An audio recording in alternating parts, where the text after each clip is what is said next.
o seu sangue removeria o pecado do mundo. E aí nós estamos trabalhando sobre esse tema, o poder do sangue de Jesus. Primeiro, o sangue remidor. Nós falamos isso na segunda-feira.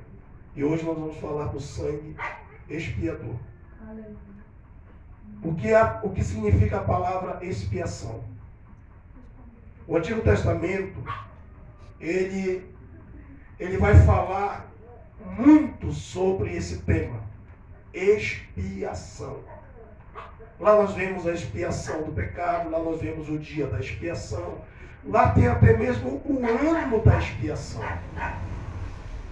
E nós podemos perceber que o Senhor queria nos mostrar alguma coisa. Dá um jeito, que senão eu não consigo dar doutrina com isso aqui no meu ouvido. Tá? Então a gente vai percebendo que o Senhor ele vai nos mostrando alguma coisa.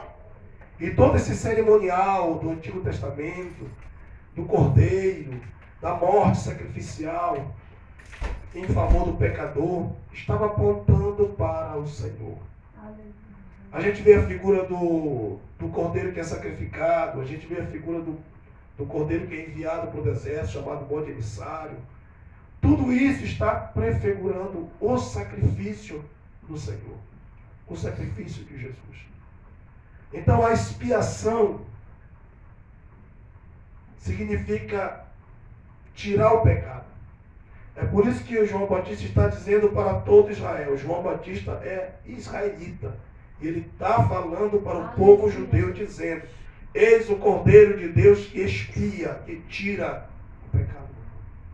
Ele está falando a linguagem que o povo está entendendo. Porque era isso que acontecia com todo o cordeiro, todo o par de rolas, quando a pessoa não tinha condições de trazer um cordeiro, trazia um par de rolas ou pombinhos. Uma reis, um touro, um bezerro, enfim. Todos aqueles animais que eram levados ao templo para serem sacrificados pelo sacerdote, estava falando de alguém inocente que iria ser sacrificado em lugar de um pecador. Então todo o cerimonial ele aponta para isso. Então aqui a expiação quer dizer literalmente isso, tirar o pecado. Quer dizer, tirar da vista. Em outras palavras, ocultar, cobrir, encobrir. Isso é expiação. Então a gente vai percebendo desses termos que expiação significa, acima de tudo, o perdão, amados. O perdão dos nossos pecados. Tá? Sem expiação é impossível ter perdão. Por quê? Porque a expiação, ela está falando de um sacrifício de alguém inocente que está substituindo alguém culpado para satisfazer a lei de Deus. É isso. A lei exigia, a Bíblia diz que o salário do pecado é a morte, não é verdade? Então se pecou, se morre, irmão. Mas o que acontecia para que os homens do Antigo Testamento não perecessem? Deus então estabeleceu a expiação, já olhando para o seu filho, já apontando para Jesus. E é por isso que quando Jesus surge para ser batizado por João, lá no Jordão, João tem a revelação de Deus e diz assim: está aqui o Cordeiro de Deus, que vai tirar o pecado do mundo. Está aqui. A Bíblia está mostrando para nós claramente que Jesus é um Cordeiro sacrificial que iria nos substituir. A Bíblia está mostrando claramente que o seu sangue derramado iria nos perdoar os pecados, iria nos purificar de toda iniquidade. Ela já está nos mostrando isso. E João está fazendo questão de frisar isso, porque lembre-se que esse texto está sendo escrito no início do ministério de Jesus. Jesus aqui não operou nenhum milagre. Nada. Ele está indo para ser batizado no Jordão. E João já identifica isso. Pela revelação de Deus, João está dizendo: eis aí o Cordeiro de Deus. É Ele que vai ser sacrificado. É Ele que vai pagar o preço. É Ele que vai substituir a gente na hora da morte. Ele vai pagar o preço por nós. A lei exige, pecou, morreu. A Bíblia diz em Ezequiel: a alma que pecar, essa morrerá. Pecou, morreu. É lei. A lei do Senhor. E ele estabeleceu exatamente isso. Então, para que a lei dele não fosse, né, ficasse sem efeito, aí o Senhor Jesus vem e substitui a nossa vida e morre em nosso lugar. Ele morre em nosso lugar. Para satisfazer a lei divina. A lei da santidade. Da justiça de Deus. A lei da justiça de Deus. Então, para satisfazer a justiça de Deus, né, então ele vem e morre em nosso lugar. Você pode observar que a expiação é exatamente essa pessoa que substitui o culpado. A gente pode observar isso claramente nesse texto, quando ele identifica o Senhor como o Cordeiro de Deus. Ele está remetendo a mente de todos os judeus para o sacrifício do templo. É isso que está acontecendo. Eu louvo a Deus por esta palavra, para que a gente possa entender. Para que a gente possa dar importância para a ceia. Para que a gente possa valorizar o sangue que foi derramado pela nossa alma. Porque quem deveria morrer era nós na figura do Barrabás. Era nós, irmão. Mas o que aconteceu? Vamos ler a Bíblia Sagrada. Isaías 53.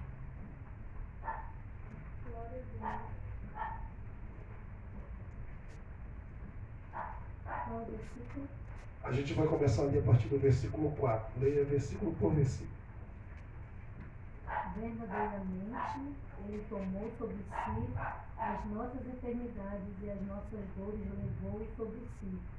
E nós o reputamos por aflito, ferido de Deus e oprimido. Pare um pouco aqui.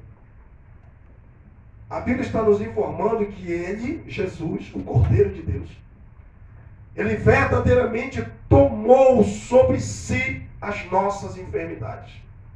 Lembra que João está dizendo: eis o Cordeiro de Deus que tira o pecado do mundo. O pecado que estava sobre mim, que eu cometi, e o pecado que está sobre ti, que você cometeu, o Senhor pegou tudo de me dar. Vem tudo sobre mim. Entendeu? As minhas mentiras, meus enganos, meus adultérios, minhas prostituições, meus vícios, o Senhor disse: me dá tudo para mim. É por isso que eu gosto do texto de Romano, que ele parece meio complicado, mas ele não é não. Quando você para meditar nele, você entende perfeitamente o que é aquilo que Paulo queria falar. Que ele, na semelhança da carne do pecado, pelo pecado, matou o pecado na carne. Parece uma coisa confusa, mas não é. Medite. Através do corpo humano, se tornando homem e nos substituindo como um Cordeiro de Deus, o Senhor aniquilou o próprio pecado na cruz. Porque ele pegou o pecado aqui, pegou de todo mundo, está todo mundo justificado. Se assim aceitarem o meu sacrifício. Está todo mundo, o meu sangue está sendo derramado aqui. Né? A gente vai entender isso muito bem quando chega a parte da cerimônia. Porque o cordeiro aqui é degolado aqui, o sacerdote pega os primeiros sangue que cai do cordeiro, mete o polegar dele direito, pinga nas 4 pontas do altar, pedindo o perdão de todos os pecados do pecador, e o restante do sangue é derramado da bacia, tudo aqui na base do altar. Para expiação, para perdão, para tirar o pecado, para purificar mesmo, para apagar o pecado daquela pessoa. Então o que o Senhor Jesus está dizendo aqui? Ele está dizendo: peguei de todo mundo e cravei tudo na cruz. Por isso que a cruz, ela é sinônimo de vitória para os crentes, para nós. Ela é a nossa vitória, porque foi lá que Jesus conquistou a nossa salvação. Então jogou tudo na cruz, e a Bíblia vai dizer, Paulo, mesmo Paulo, que escreveu para Romanos 8, dizendo sobre o pecado, agora ele vai escrever para Colossenses, dizendo que o Senhor Jesus expôs as potestades, cravando tudo na cruz. As ordenanças que era contrário a nós, os pecados, tudo foi crucificado. Então nós podemos observar que o Senhor Jesus aqui, ele assume a nossa responsabilidade. Verdadeiramente ele tomou sobre si os nossos pecados, as nossas enfermidades. né, as nossas dores levou sobre si, e nós o refutamos por aflito, ferido de Deus e oprimido. Agora, veja o que diz o versículo 5. Mas ele foi ferido pelas nossas transgressões. Olha aí. E moído pelas nossas iniquidades. O castigo que nos traz a paz estava sobre ele, e pelas suas pisaduras fomos sarados. Mas ele, a gente daqui olhando, parecia um moribundo na cruz, um miserável, a lei de Moisés falava até de maldito, quem fosse crucificado na cruz, e ele se fez maldito mesmo, parece um moribundo infeliz. Mas quando você chega no versículo 5, você vê a causa pela qual ele está na cruz. Ele estava na cruz pelos nossos pecados, pelo meu pecado, pelo seu pecado. Ele foi ferido na cruz pelos nossos pecados. Aquilo ali não era só a chibata dos romanos, não. Aquilo ali não era só os pregos nas mãos dele, batido pelos soldados. Aquilo ali era a força do meu pecado e do teu pecado sobre ele. Dilacerando ele, cortando ele, ferindo ele. Ele foi ferido pelas nossas transgressões. E ele foi moído pelas nossas iniquidades. Está entendendo aqui? Que não foi o romano que chegou lá e com o soldado e não tem nada que ficar com o soldado do romano, não. Aquilo ali era para cumprir. Era para cumprir as escrituras. Mas a realidade espiritual por trás era o meu e o teu pecado ferindo ele. Moendo ele. Ele foi ferido pelas nossas transgressões e moído pelas nossas iniquidades. O castigo, ou seja, aquela alma que pecar, essa morrerá, é o castigo. Mas a morte dele, esse castigo de morte para ele, foi que nos trouxe a paz. E a primeira paz que nós temos, irmãos, é o relacionamento com o nosso Pai eterno. Porque nós vivíamos através dos nossos pecados em ofensa, ofendendo a Deus e sempre em conflito com Deus. E cada pecado cometido que a gente cometia na presença de Deus, a gente ofendia a Deus e estava em constante conflito com Ele, em guerra. E o sangue de Jesus, a morte dele vicária na cruz, foi para nos dar a paz. Esse castigo, a dor, a morte lá na cruz, a crucificação, foi para nos dar a paz. E pelas suas pisaduras, ou seja, as machucaduras, as feridas abertas, vertendo sangue direto, foi para sarar as nossas enfermidades. Por isso que o apóstolo Pedro vai dizer que pelas suas pisaduras somos sarados. Agora imagina, né? Aqui na cruz ele resolve o problema do pecado, ele resolve o problema do efeito do pecado, que são as enfermidades e as dores, e as pestilências e as maldições. E o Senhor ali, então, crava tudo na cruz. Louvado seja Deus. Verso de número 6, missionário. Todos nós andamos desgarrados como ovelhas. Cada um se desviava pelo seu caminho. Mas o Senhor fez cair sobre ele a iniquidade de nós todos. A razão pela qual o Senhor Jesus recebeu toda essa gama de pecado, sem nunca ter cometido um único pecado, foi porque o nosso Deus e Pai nos amou tanto, que quando Ele olha lá de cima para baixo, o que é que Ele vê aqui? Um monte de ovelha, cada um se desviando pelo seu caminho, e cada um caminhando a passos largos do inferno. Um monte de ovelha desviada. E qual é o único meio dele agregar esse povo e congregar em um lugar só? Através da morte do seu próprio filho. Vocês estão entendendo?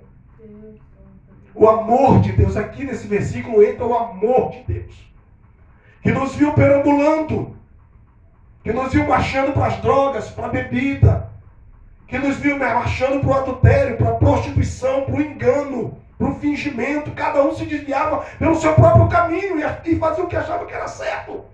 E o Senhor então fez cair tudo sobre o Senhor Jesus. Para quê? Para a gente se congregar. Para a gente se agregar. Para a gente viver num redil, num aprisco. Jesus, quando falava das ovelhas, disse: eu ainda tenho outras ovelhas que me convém agregar a estas aqui. Jesus estava falando não só da época que ele estava pregando e ganhando as almas para o Pai. Ele estava falando de nós aqui. De nós aqui. Que não estava naquele contexto, mas que convinha que agregasse aquele contexto de salvação. Eu fico maravilhado de ver que aqui Deus, o Pai e o Filho trabalhando para a nossa salvação. Nós não fizemos nada para ser salvo. E o homem ainda não quer aceitar isso pela fé. A gente não fez absolutamente nada. Ele fez tudo para nos salvar. Verso de número 7. Ele foi oprimido, mas não abriu a boca. Como um cordeiro foi levado ao matadouro e como ovelha muda perante os seus tosqueadores. Ele não abriu a boca. Você está vendo isso aqui? Ele reclamou de absolutamente nada. Ele simplesmente aceitou a vontade de Deus. E às vezes, amado, a vontade de Deus na nossa vida não é fazer o que ele fez, o que Jesus fez. É muito menor. É muito menor. O pai exigiu muito do seu filho primogênito. Vai, é minha vontade, que tu morra pelos pecadores. Dá a tua vida por eles. Te dou um mandamento. Se tu der a tua vida por eles, tu vai reatar de volta a tua vida. Foi por isso que Jesus falou, antes da ceia, ele disse assim: eu tenho poder para dar minha vida e tornar a tomá-la. E ninguém a tira de mim. Porque esse mandamento eu recebi do meu pai. Mas nós, irmãos, a vontade de Deus, sabe o que é para nós? A nossa santificação. Esta é a vontade de Deus, a vossa santificação, que vos abstenhais da prostituição, disse Paulo aos Tessalonicenses. Você está entendendo? A vontade de Deus não é que a gente morra, porque Ele já deu o Filho. Ele só quer que nós aceite pela fé e viva em santidade, só isso. Não há dificuldade. Não há dificuldade. Mas o povo de Deus está botando tanta dificuldade para se santificar. Para se separar, porque santificar, meu amado, não é tu colocar uma áurea luminosa na cabeça. Não. Santidade é separação do pecado. Aleluia, Deus. Santidade, irmão, é roubar e não rouba mais. É mentia e não mente mais. Santidade é não dar lugar ao diabo. Santidade é ter um palavreado santo que convém aos santos e não um palavreado mundano, maligno. Cheios de palavrões, palavras torpes. O que Deus está querendo é a santidade da nossa língua, a santidade do nosso corpo, a santidade do nosso olho, a santidade das nossas mãos, nosso olho. Porque a gente tem que ter cuidado do que a gente está olhando. Santidade da nossa boca, tem que ter cuidado do que está falando. Santidade dos ouvidos, tem que ter cuidado do que você está ouvindo. Você está ouvindo coisa de Deus ou coisa imunda? Isso tudo é santidade que Deus quer. Essa é a vontade de Deus, a vossa santificação, que vos abstenhais da prostituição. Então o que é que Deus está exigindo de nós? Que nós simplesmente aceitamos a Jesus pela fé e vivemos na presença de Deus em santidade. Porque Ele fez tudo por nós. Ele foi levado como uma ovelha muda, não reclamou, não discutiu com Deus, não disse: pai, eu não quero, eu não vou, eu não aceito, nada disso. Ele foi como uma ovelha muda perante os seus algozes, os seus tosqueadores, e foi levado ao matadouro. Ele foi levado para a cruz. Entendeu? E aqui nós podemos observar quão obediente foi o Senhor. E a Bíblia dá testemunho. A Bíblia diz que ele foi obediente até a morte, e morte de cruz. E às vezes nós não queremos obedecer a Deus para viver uma vida de santidade, que é uma coisa tão simples. E muita gente faz uma parafernália danada, e é uma coisa tão simples. E a gente não quer às vezes viver por não obedecer. Porque, meu irmão, triste, muito triste da igreja é ter crente desobediente. É muito ruim. Tu quer ver o tanto que dentro da igreja é ruim ter um crente desobediente? Olha para dentro de casa e pega um filho desobediente. Tu vai sentir na pele o quanto que é ruim ter filho desobediente dentro de casa. Que tu fala: meu filho faz isso, meu filho vai fazer aquilo, meu filho vai para esse livro. Não vai. Teima, só obedece, bate o pé. É muito ruim. Assim é dentro da igreja. Que nós possamos ser obedientes, como o Senhor foi. E aí o versículo de número 8, isso é maravilhoso, pode ler. da opressão e do juízo foi tirado. E quem contará o tempo da sua vida, porquanto foi cortado da terra dos viventes, e pela transgressão do meu povo foi ele atingido. 9.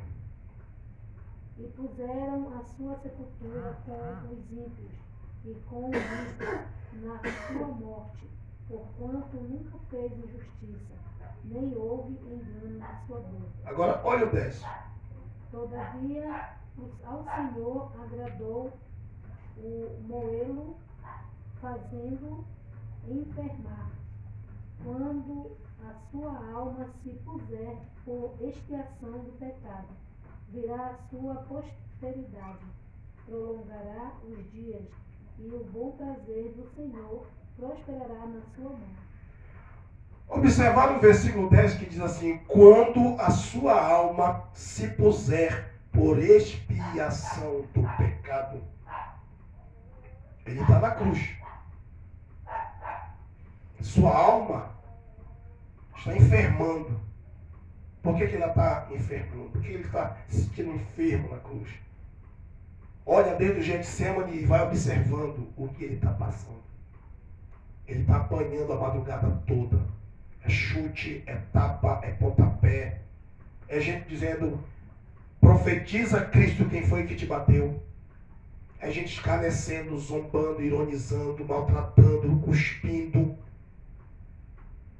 Ele está debilitado, fraco. É assim que uma pessoa enferma se sente, entendeu? Debilitada e fraca. Mas no momento que ele fosse lá para a cruz, servir de expiação para retirar o pecado do homem, derramando o seu sangue naquela cruz, o Senhor iria prosperar e prolongará, de maneira que não dá para contar os seus dias. Porque ele iria ressuscitar ao terceiro dia. E se o esmagamento da cruz foi tremendo no reino do inferno, maior foi a ressurreição, que consolidou a nossa vitória. Eu quero dizer para meus irmãos que o Senhor se colocou na cruz como o Cordeiro de Deus, expiando mesmo, tirando, arrancando, cobrindo o pecado da humanidade. Porque naquele momento ele recebeu ali todo o choque dos nossos pecados. A Bíblia chama isso de moer, de triturar. Ele foi atingido pela transgressão do meu povo. Aleluia. Mas aqui o Senhor mostra que o seu sangue foi derramado para nos cobrir, para nos encobrir, para nos tirar da vista do Senhor. Porque o Senhor estava com a sua espada de justiça. A alma que pecar, essa morrerá. A alma que pecar, essa morrerá. A espada de justiça, irmão, ela estava apontada para qualquer um de nós. Qualquer um de nós. Por que a espada de justiça não está mais apontada para a senhora, minha irmã? Sabe por quê? Porque o sangue de Jesus chegou em você. O sangue expiador do Senhor cobriu você. A espada da justiça estava apontada. Naquele momento, a espada da justiça de Deus, a alma que pecar essa morrerá, estava apontada para a cruz. Mas pelo seu sangue derramado, ele perdoou as nossas transgressões. Ele nos lavou e nos purificou de todo o pecado. Vocês estão entendendo? Expiação. Eu gostaria que os irmãos lessem também para mim Levítico 4. E nós vamos ler o versículo de número 30 que fala sobre perdão. 4, 32 ou 35. No livro de Levítico. É a lei de Moisés falando sobre a expiação. Você já percebeu que o Senhor Jesus, a sua alma ficou lá pendurada. O seu corpo, seu espírito, seu sangue derramado ficou lá na cruz, perdendo sangue. Sabe para quê? Para expiar os nossos pecados, para tirar os nossos pecados. Olha o que diz a Bíblia no livro de Levítico 4. Leia a partir do 32.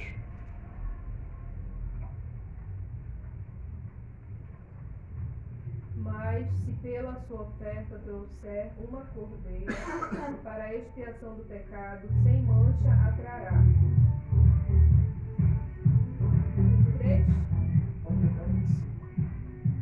E porá a sua mão sobre a cabeça da oferta pela expiação do pecado, e a degolará por expiação do pecado no lugar onde se degola o holocausto.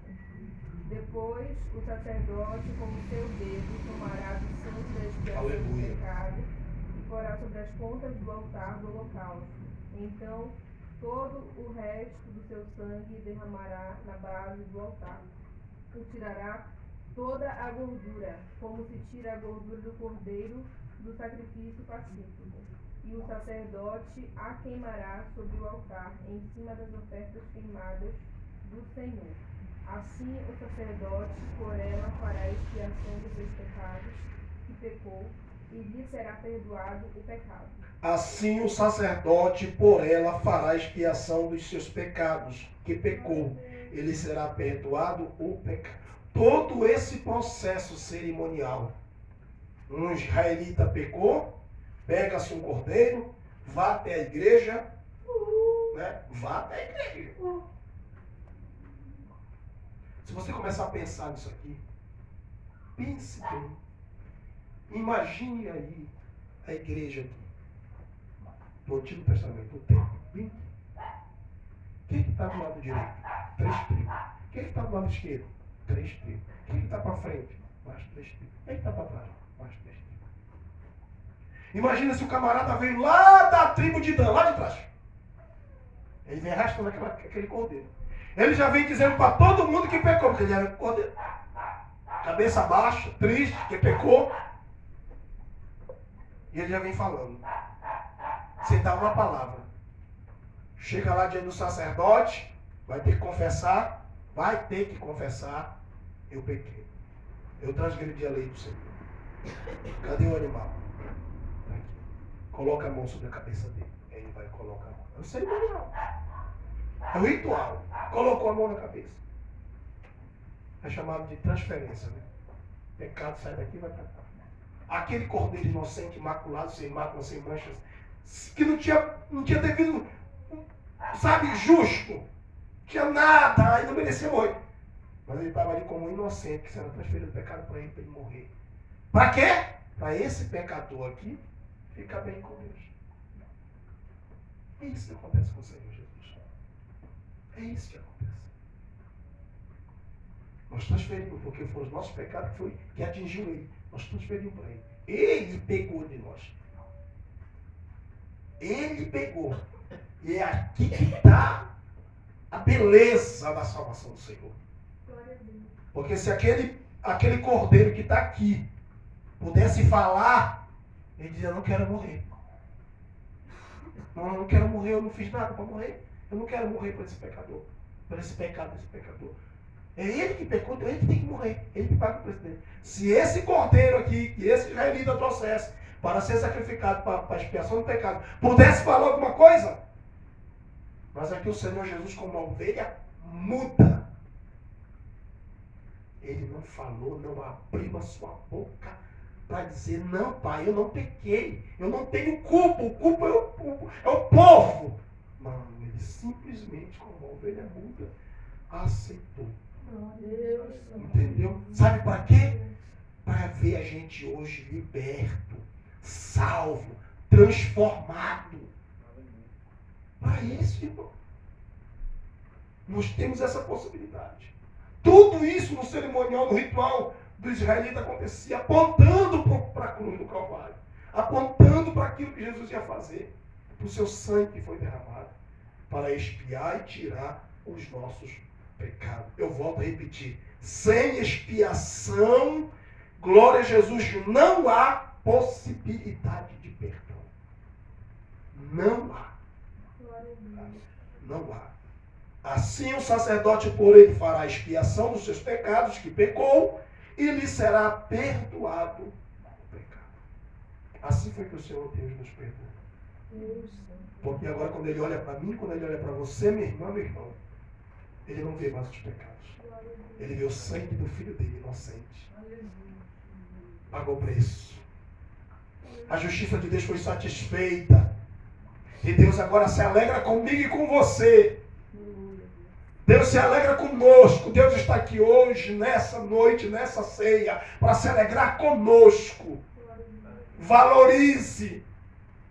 Porque o sangue dele foi derramado. E ele disse em João, o meu sangue verdadeiramente é bebida. E a minha carne verdadeiramente é comida.